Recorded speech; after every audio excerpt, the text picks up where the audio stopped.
If you're looking to buy a stacked NBA 2K account with max badges and more, visit sportstmb.com. He has been in the community for years and has hundreds of reviews. Click the first link in the description to get your account today.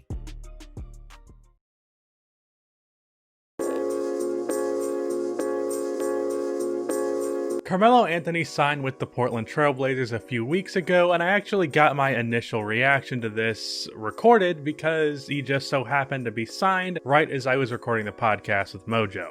Whoa! Holy shit! What the fuck? What happened? You just got shot? No, Portland is signing Carmelo Anthony. Really? Dang! Oh. And then I followed that by saying this. I'm shell-shocked right now, man. I fucking trashed Carmelo Anthony in a video.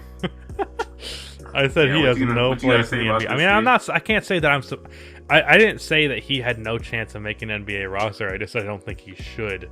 And I still stand by that. I don't think this is going to go well. And I think it's fair to say that I have been at least a little bit wrong about that. At least so far. Melo has really shown out in his brief time with Portland so far, and it's looking like Melo has actually deserved a place in the NBA after all. Fitting in well offensively, having some decent offensive production, and hitting his threes. And the Portland Trail Blazers are playing better since he's been added. So let's talk about Carmelo Anthony and see if he is really back.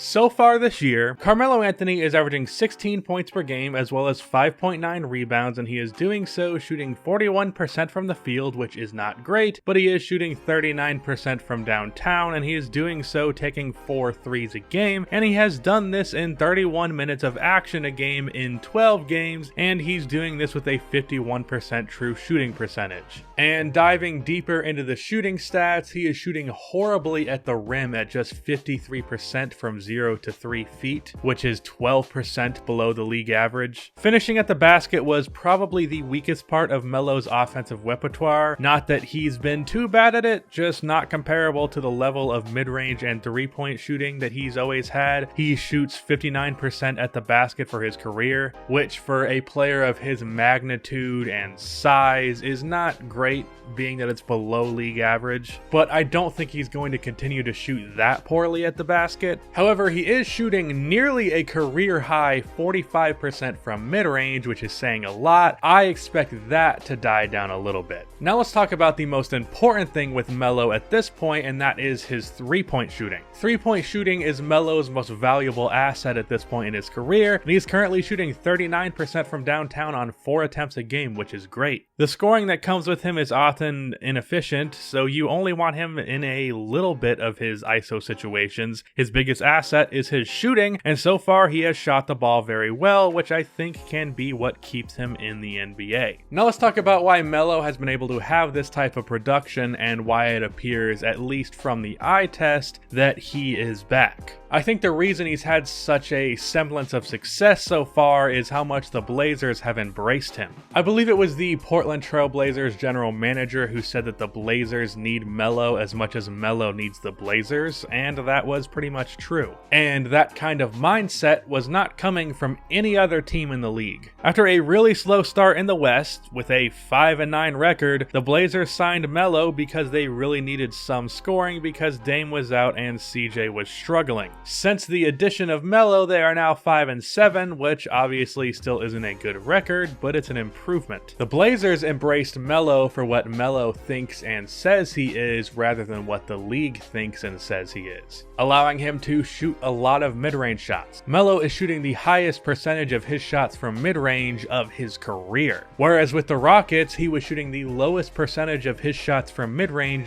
than he had since his first 4 seasons. And he's just been given more than a spot-up role, which I think has kept Melo out of his own head, just letting the offense come to him as it had in the past rather than trying to conform to what people said that he should be. And stepping away from the stats, it at least appears from the eye test that Melo has been fitting in well with the rest of the team. I watched the game versus the New Orleans Pelicans and both of the games where Melo dropped 20 on the Bulls. I really appreciated that, Melo. Carmelo Anthony has fit pretty seamlessly as the third scorer in this Blazers offense. Dame and CJ are doing what they've always done, so when those two don't have it going or the defense brings help on them, Melo has been obviously hitting his threes or taking a step in and hitting a mid-range pull-up or cutting inside, often setting screens when it doesn't necessarily benefit Melo's individual offense, which is kind of out of character. He hasn't had the problem that he's had in the past where the ball's in his hands for 80% of the possession, he takes 30 jab steps and then puts up a bad mid-range shot. He keeps the ball moving, never obnoxiously hijacking the offense. He has shot a lot of mid-range shots, but from the 3 games that I've seen him play, he's been more selective with them, going for more high-quality mid-range shots, which is why he has shot nearly a career high from 10 to 16 feet. And then if we can talk about defense, he's actually been pretty alright,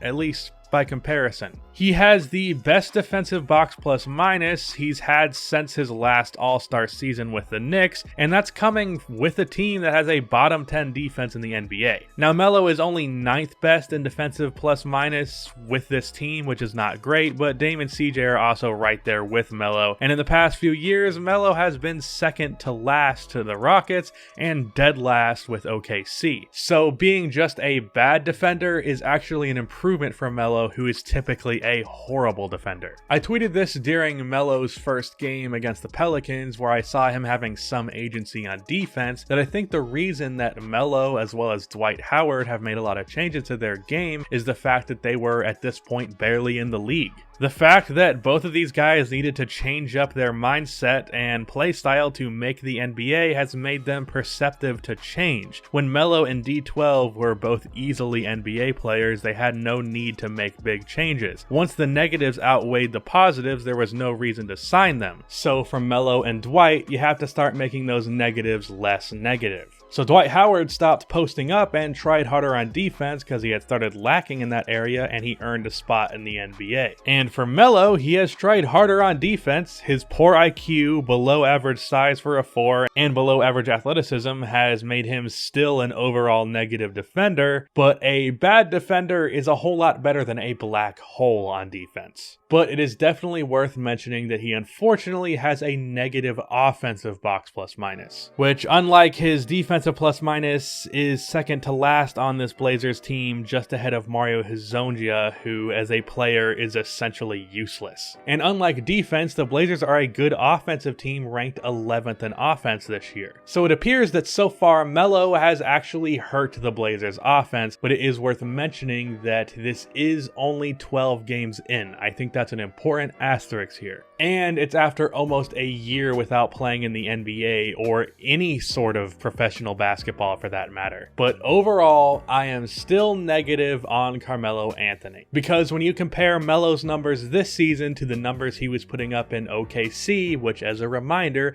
was a bad year for Carmelo Anthony, they are virtually the same. So far this year, Melo is averaging 16.3 points and 5.9 rebounds, shooting 39% from 3 on 4 attempts, with a 50.7 true shooting percentage. Back in OKC, Melo averaged 16.2 points and 5.8 rebounds, shooting 36% from 3 on 6 attempts, with a 50.3% true shooting percentage. Really, the only difference between OKC Melo and Blazers Melo is that Blazers Melo plays marginally better defense and shoots 3% better from 3, but on less attempts. Which is why Melo has only a slightly better true shooting percentage than he did in Oklahoma City. Carmelo Anthony really hasn't improved a whole lot, or at least he hasn't shown that so far. The people who have been saying that Melo needs to further adapt his game to the modern NBA are right. Even though I've been defending mid-range shooting lately, I just put out a video about it 2 videos ago, Melo simply shoots too many mid-range shots. He is shooting more mid-range shots than he is three-pointers when three-point shooting is his most valuable asset. He really should be taking more than 4 threes a game. And while yes, Melo has been a lot better with his effort on defense, he has still been a defensive liability, which especially on this Portland Trailblazers team is not ideal. By no means am I ruling out the possibility that Carmelo Anthony can still be a good NBA player, but so far he has not been. And it's important not to get rose-colored glasses about what he's doing right now just because he hasn't been in the league for a while. Melo, before being signed by the Blazers, was viewed by most as someone who can be an inefficient scorer and bad defender that can kind of stretch the floor, but it ultimately isn't worth the negatives that come with him. And so far, that's been who he is. So even though it says it in the thumbnail, no, I wasn't wrong about Carmelo Anthony, at least so far. I think it is important to make note of the fact that we are only 12 games in, but all I'm saying is we need to pump the brakes on saying that Carmelo Anthony is back. He isn't, or at least he isn't yet. And as for why the Blazers have started winning more games since they've added Carmelo Anthony, I would chalk that up to a coincidence. So far, the advanced stats have had him as a negative, so he isn't the reason that the Blazers are winning. And Damian Lillard coming back has also been a really big factor here that just so happened to coincide with Melo coming to the team. And as a final segment, I wanted to end on this clip from the podcast to sum up my feelings about Carmelo Anthony overall. I think it's a clip worth ending on.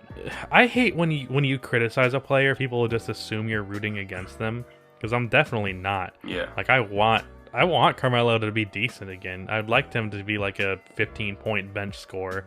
But I just said in the past, It doesn't seem like he's okay with being that. Go check out the Hoopscast. I just dropped an episode on Fizdale being fired, more talks about Carmelo Anthony, and a Spurs potential rebuild. That's the end of this video. Please be sure to like and subscribe for more NBA content like this, and cue the outro music.